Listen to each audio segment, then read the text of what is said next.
네, 안녕하세요 여러분 반갑습니다. 네, 오늘도 지난 시간에 이어서 계속 진행해 보도록 하겠습니다. 네, 벌써 메이저 강의도 후반부에 이제 들어오게 됐는데 네, 마지막까지 열심히 달려보도록 하겠습니다. 오늘 첫 번째 배울 카드는 타워 카드예요. 근데 타워 카드는 해석에 대한 주장이 크게 두 가지로 갈리거든요. 그래서 첫 번째는 뭐 이 카드가 바벨탑 사건을 다룬 카드다라는 주장이 있고, 두 번째는 바벨탑 사건으로 보기보다는 여기 나와 있는 상징으로 보는 게 낫다. 뭐 이런 식으로 말씀하시는 분들이 있어요. 그래서 이 주장이 많이 엇갈리기 때문에 두 가지 전부 다 설명을 해드리도록 하겠습니다. 일단 뭐가 맞는지 틀린지를 떠나서 그냥 요 카드를 그냥 이해하는데 목적이 있다고 생각하시면 돼요. 어차피 뭐 상징으로 보든 이야기로 보든 결과적으로는 요 카드의 내용을 정확하게 설명하고 있거든요. 그래서 맞든 틀리든 간에 다 알아두면은 또 배경 지식이 되기 때문에 제가 설명해드려도 무방하지 않을까 싶어요. 그냥 단순히 이해 방법의 차이일 뿐이니까요. 그래서 일단은 요게 바벨탑 사건이라는 게 뭔지 일단 먼저 알아보도록 하겠습니다. 이 바벨탑 사건은요, 시간 순서대로 제가 설명을 해드리면은 예전에 악마 카드 하면서 아담과 이브가 뭐 타락하는 그런 이야기를 해드렸었는데요. 그때 이후의 이야기예요. 그래서 아담과 이브가 이제 타락해서 뭐 에덴 동산에서 추방을 당하고, 그리고 나서 자손이 번성해서 그 자손들도 타락을 했죠. 그래서 하나님이 그 인간들의 타락한 그 모습을 싫어하셔서 다시 물로 심판을 내리는 그런 내용이 나와요. 뭐 그래서 대홍수를 일으켜서 이제 인간을 쓸어버리게 되는데, 그때 살아남은 사람이 있죠. 예, 노아와 그의 가족들 8명이 살아남습니다. 그래서 그 노아의 그 이야기가 끝나고, 그리고 나서 그 가족들을 중심으로 또 인간이 번성하기 시작해요. 그래서 그 인간이 번성하기 시작하니까 또 어떤 일이 생기죠? 또 타락합니다. 그래서 사람들이 타락해서 잘 살고 있었어요. 근데 거기까지는 뭐 일반적인 뭐 그런 인간들의 속성이라고 본다면, 지금 있을 바벨탑 사건은 약간 특이해요. 인간들이 타락하다 못해 이제는 자신의 권위를 이렇게 드높이려고 하는 거거든요. 그래서 요런 탑을 쌓기 시작해요. 근데 이거는 일반적인 탑이 아닌 거예요. 사람들은 이 탑을 하늘 꼭대기까지 쌓아서 자신들의 위대함을 알리고, 뭐 흩어지지 말고 뭉쳐서 살자 라는 의도로 짓기 시작한 탑이었어요. 그런데 이게 왜 잘못됐냐, 뭐 건물을 지을 수 있는 거 아니냐라고 하실 수도 있는데요. 이 사건은 단순히 신에 대한 도전이라고 볼 수도 있지만, 좀 더 정확히는 하나님의 의도를 방해하는 행위라고 생각하시면 돼요. 이게 또 무슨 소리냐면, 이 창세기 처음에 아예 천지창조 그 부분에 나오는 내용인데, 하나님이 인간을 만들면서 뭐 생육하고 번성하여 뭐 이 땅을 가득 메우라 라고 명령하는 부분이 있어요. 그런데 여기서 사람들이 의도한 바는 그와 정반대되는 행동인 거예요. 그래서 사람들이 탑을 끝까지 올리고 흩어지지 않고 뭉쳐서 살게 되면은 창세기 때 이야기했던 그 하나님의 명령을 거부하게 되는 거라서, 이게 하나님에 대한 도전인 거예요. 그래서 하나님이 재앙을 내리기 위해 인간들이 있는 땅에 강림을 합니다. 그래서 하나님이 바벨탑을 짓던 모든 사람의 언어를 전부 다 혼잡케 해버린다고 성경에 나와요. 그러니까 언어를 다 바꿔버린 거죠. 그래서 이때 무슨 언어가 생겼다, 뭐 다양한 언어가 이때 생겼다라고 이제 보는 그런 사건이죠. 그래서 사람들은 서로의 언어를 알아둘 수 없기 때문에 탑을 쌓지 못하고 흩어지게 돼버리면서 바벨탑 사건이 끝나게 됩니다. 그래서 이야기를 정리해보자면, 사람들이 타락을 해서 탑을 쌓다가 갑자기 하나님이 이 사람들의 언어를 흩어버려서 혼잡케 해서 탑을 더 이상 쌓지 못하고 온 땅으로 사람들이 흩어지게 됐다라는 스토리였어요. 여기서는 사람들의 언어가 달라진 게 재앙이다라고 보시면 될 것 같은데요. 이것 때문에 이 카드의 의견이 달라지는 거예요.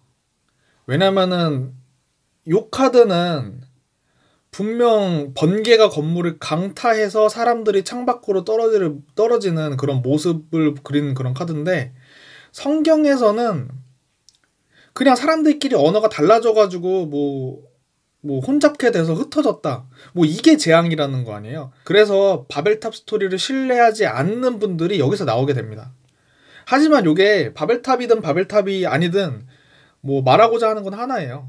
한 문장으로 요약이 되는데 그냥 준비되지 않은 갑작스러운 변화라고 생각하시면 돼요. 그러니까 갑자기 언어가 혼란스럽게 됐든 번개가 내리쳤든 간에 준비되지 않은 갑작스러운 변화라고 보시면 돼요. 그냥. 그러니까 기준점을 이렇게 잡고 가세요. 네. 근데 이게 이런 기준이 없으면 정말 난감한 사태도 많이 벌어지거든요. 제가 몇 년 전에 타로를 산 지 얼마 안 된 분이 리딩 하는 걸 보고 좀 당황했던 적이 있는데, 그분이 타워 카드만 나오면은 뭐 천재지변이다, 뭐 재앙이다, 뭐 이렇게 사고다, 뭐 이렇게만 해석하시던 분이 있었어요. 그 되게 웃긴 게, 재물운이 나와도 야, 재물적으로 넌 재앙이다. 뭐 연애도 재앙이고, 학업도 재앙이고, 오늘의 운세도 재앙이래요. 그리고 예스 노로 뽑는 타로도 재앙이래. 그 예스 노 둘 중에 하나는 골라야 될 거 아니야. 근데 재앙이래요, 그냥. 네, 그러던 분이 없을 것 같죠? 진짜 있습니다. 그 아무것도 모르시는 분들이 진짜 그렇게 해석하시는 경우가 있는데, 그 상담을 받는 그 사람이 불쌍해지죠, 갑자기. 네. 그래서 타로 카드에서 DDT라고 하는 게 있습니다. DDT. 예, 그러니까 가장 대표적으로 무슨 데스, 데빌, 타워 이 세 장의 카드가 나오면은 죽어라 안 좋게 해석하시는 분들이 계셔요. 그런데 데스, 데빌, 타워 막 이런 카드는 어떻게 해석하는지에 따라서 초보자냐 아니면은 중급자냐 뭐 그런 수준이 갈리게 되는 것 같아요. 그래서 뭐 제가 뭐 절대적으로 저런 해석이 틀렸다라고 볼 수는 없어요. 무조건 틀렸다 이건 아닌데 이 카드가 나왔을 때 천재지변이나 재앙이다 뭐 이렇게 해석하시는 거는 약간 이제 특수 해석이라고 보시면 될 것 같아요. 일반적으로 이렇게 쓰여지는 경우가 별로 없어요. 뭐 만약에 억지로 이 카드를 재앙이나 천재지변으로 이제 본다라고 하면은 뭐 자연재해에 대한 뭐 그런 질문이나 뭐 그런 걸로 물어보셔야 될 거예요. 아니면은 어 갑작스러운 사고라고 보셔도 되기는 하는데 일반적으로 그렇게 생각하기가 어려워요. 이게 상담을 해주시는 입장에서 그렇게 함부로 입에 담기가 좀 어렵습니다. 사고라는 말 자체가. 그래서 이 카드를 그렇게 쓰기가 굉장히 어렵고 이 재앙이라는 키워드를 좀 다르게 좀 보자면 변화예요. 네, 변화인데 변화는 변화인데 내가 준비되지 않은 변화일 때 우리는 재앙이라고 부르게 된다라고 보시면 돼요. 이게 그렇잖아요, 이게. 내가 가만히 앉아 있었는데 갑자기 불이 났어요, 우리 건물에. 그런데 소화기가 없는 거야, 이 건물에는. 준비가 안 됐잖아요, 소화기가. 그랬으니까 재앙인 거예요. 네, 그런 식으로 생각하면은 준비되지 않은 것 때문에 이 상황에 대처하지 못하기 때문에 재앙이 된 거죠. 네. 그래서 이 카드를 준비되지 않은 갑작스러운 변화라고 기준을 잡으시길 바래요. 네, 그래서 이 카드는 뭐 급격하게 변화하기 때문에 대부분의 경우 손실이 있을 수밖에 없는 변화다라고 보시면 될 것 같습니다. 여기에 추가적으로 다른 내용을 보자면은요. 우리가 변화를 의미하는 카드 중에 뭐 운명의 수레바퀴랑 뭐 데스 정도가 또 나올 수 있거든요. 그래서 운명의 수레바퀴랑 데스를 꺼내봤는데 일단은 운명의 수레바퀴도 변화하고 타워도 변화하고 데스도 어떻게 생각하면은 변화의 속성이 있죠. 그래서 운명의 수레바퀴를 먼저 보자면 요거는 그냥 정해진 수순대로 흘러가는 자연스러운 거예요. 자연스러운 흐름이다. 그러니까 한마디로 우리가 지금 살아가고 있는 그런 흐름대로 변화하는 거예요. 그래서 예를 들면은 뭐 내가 공부를 하고 있으면 또 성적이 좋을 것이고 내가 공부를 안 했다면 또 성적이 안 좋을 것이고 내가 뭔가 준비했다면은 상황이 잘 넘어갈 것이고 내가 준비 안 했다면은 상황이 안 좋을 것이고 뭐 이런 식의 결과가 뻔히 보이는 막 그런 흐름들이 있잖아요. 우리가 인생 살면서 뭐 알 수 있는 그런 인과관계가 명확한 그런 흐름들을 의미한다고 보시면 돼요. 그런 변화예요. 네. 내가 무언가를 뭐 했기 때문에 일어나는 변화나 안 했기 때문에 일어나는 변화를 보고 이렇게 운명의 수레바퀴라고 해요. 그냥 이렇게 돌고 돈다. 그냥 흐름대로 간다. 그래서 이거는 되게 자연스러운 수순의 변화라고 보시면 되는데 데스카드는 우리가 어땠죠? 복습해보면 이게 어떤 일이 강제로 종결되거나 종결되어질 수밖에 없는 상황이 되어서 어쩔 수 없이 새롭게 시작하는 그런 카드라고 말씀을 드렸었잖아요. 그래서 이 카드는 이게 상황과 환경 때문에 내가 안 좋은 상황이 오리라는 거를 미리 감지를 하고 있었을 수가 있어요. 이거는 얘도 분명 예측은 하고 있었겠지만 얘는 이미 상황이 좀 한쪽으로 좀 몰려가는 막 그런 느낌이 있는 거거든요.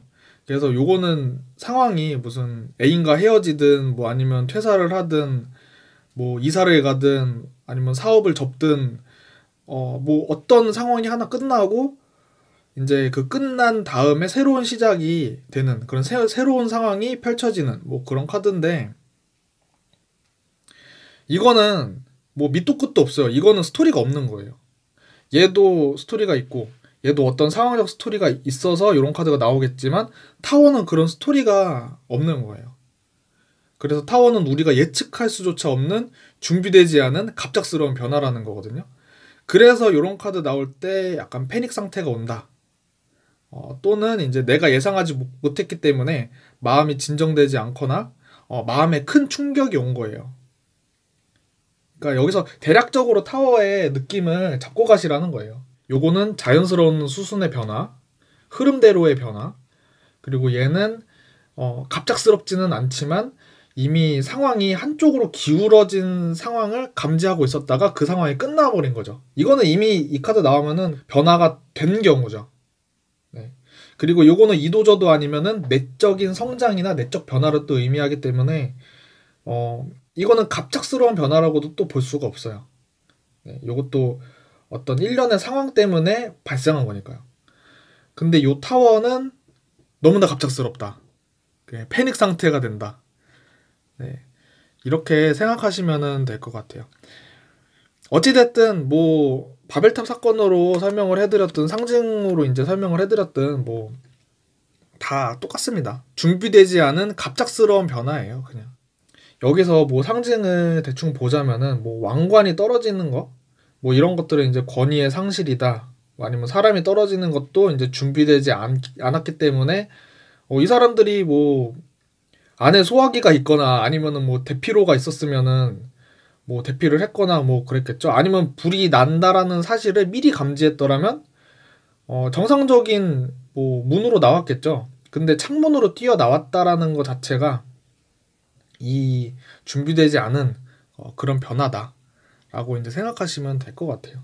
그래서 요 번개 내리치는 거, 뭐 불꽃 있는 거 이런 것들이 타로 카드에서의 불은 보통 신의 능력을 의미한다고 생각하시면 돼요. 해석에는 별로 도움이 안 됐다. 신의 능력 이렇게 해석하시는 분 없겠죠. 타워 카드를 보고 야 신이 너를 일부러 재앙을 내렸어 너에게 뭐 이런 식으로 해석하시는 분은 없을 것 같아요. 그래서 일단은 그냥 상징은 상징일 뿐이다. 네, 그래서 우리가 건져가야 될 거는 준비되지 않은 갑작스러운 변화. 네, 이거 하나만 건져가시면은 네, 성공이라고 보면 됩니다. 네, 그래서 정방향 의미를 살펴보도록 할게요. 네, 정방향 의미는요, 준비되지 않은 갑작스러운 변화.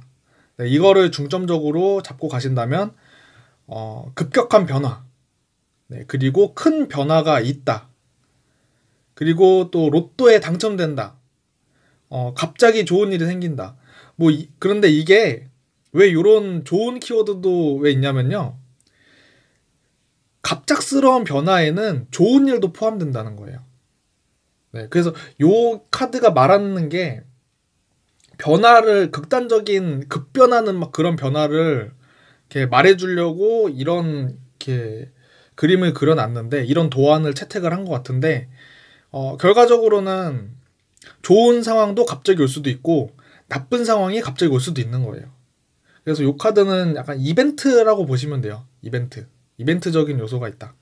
네, 그냥 어떤 사건, 네, 좋은 사건이든 나쁜 사건이든 갑자기 뭔가 이제 변화가 생긴 거예요. 그래서 로또에 당첨되기도 하고 갑자기 좋은 일이 생기기도 하고 뭐 그렇다라고 생각하시면 될 것 같습니다. 그리고 또 갑자기 나쁜 일이 생길 때도 나오고요. 실직이나 전출 아니면은 연인과의 관계에서 뭐 중대한 기로에 서다, 뭐 관계가 나빠진다, 뭐 문제가 심각하다, 사고가 나다, 또 골절상 이상의 사고, 뭐 이런 걸 의미하기도 합니다. 그래서 정방향의 의미는 준비되지 않은 갑작스러운 변화다라고 보시면 될 것 같아요. 네, 그래서 이제 역방향으로 넘어가 보도록 할게요. 네, 이 역방향 키워드는 이제 또 강화랑 약화로 또 봐야겠죠. 그래서 강화로 타워 카드를 또 본다면 한 문장으로 정리해드리면 내가 감당할 수 없는 수준의 갑작스러운 변화예요. 그러니까 보통 타워 카드가 정방향으로 나오면은 갑작스러운 변화기는 한데 내가 감당할 수 있을 정도의 변화라고 보시면 돼요. 근데 역방향으로 나왔을 때는 내가 감당할 수 없는 수준의 갑작스러운 변화라고 생각하시면 돼요. 강화로 봤을 때. 네, 주의하셔야 돼요. 강화로 봤을 때. 그래서 내가 감당할 수 없는 수준의 갑작스러운 변화일 때 어떤 키워드가 있냐면 받아들일 수 없는 상황이다. 그래서 받아들일 수 없는 이별이다. 그게 아니면 너무 긴박한 그런 상황, 그리고 정신적인 충격이 너무 클 때, 아니면 정신적인 압박이 지속될 때 또 나오고요. 위기 상황이나 아니면은 상황이 너무 나쁠 때 나온다고 보시면 돼요. 그리고 폭풍우가 휩쓸고 간 후에 폐허가 된 상황, 뭐 이런 키워드도 있는데, 그만큼 폐허라는 게 좀 되게 좀 재기불능의 상태 막 이런 느낌이 있잖아요. 그래서 좀 그런 황폐된 막 그런 황폐한 상태를 상상하시면 될 것 같아요. 그래서 강화로 타워 카드를 봤을 때 좀 정신적인 충격까지 있다. 이게 진짜 패닉이죠. 네, 감당할 수 없다. 너무 마음이 아프다. 뭐 너무 괴롭다. 뭐 이런 식으로 해석하시면 되고, 그렇다면 이제 약화로 한 번 더 봐야겠죠. 약화로 본다면 어, 변화가 없는 거예요. 변화가 약화된 거죠. 그래서 약화로 봤을 때는 변화가 없다. 예, 이거를 중점적으로 생각하시면 되는데 보통 약화로 많이 쓰입니다. 역방향으로 나왔을 때. 그래서 변화가 없다. 네, 변화할 생각이 없다. 뭐 상황이 크게 달라지지 않는다. 뭐 문제가 있어도 바꿀 생각이 없고 변하고 싶은 생각이 없고 내가 감당할 수 있는 수준에서의 변화. 네, 조금 변화하는 거예요. 조금. 그리고 이게 적당한 수준에서의 변동. 네, 그리고 최악의 상황이 지나갔을 때. 그리고 상황이 정리되는 단계일 때 나온다고 보시면 됩니다. 약화는. 그래서 타워 카드의 역방향에서는 주로 강화는 되게 최악의 상태잖아요. 근데 그렇게까지는 잘 안 쓰이고 뭐 주로 이제 변화가 없어서 생기는 문제 아니면은 마음에 좀 충격을 좀 받았다. 뭐 강화로 쓰인다면은 마음의 충격을 받았다. 약화로 쓰인다면은 변화가 없다. 뭐 주로 이렇게만 기억해 주시면 될 것 같아요. 네. 그래서 일단 여기까지 타워 카드였습니다. 네, 그래서 이번 시간은 네, 간략하게 여기까지만 하도록 하고요. 저는 다음 시간에 네, 별 카드로 다시 찾아오도록 하겠습니다. 네, 그러면 설명 들어주시느라고 고생 많이 하셨고요. 저는 다음 시간에 다시 오도록 하겠습니다. 네, 감사합니다.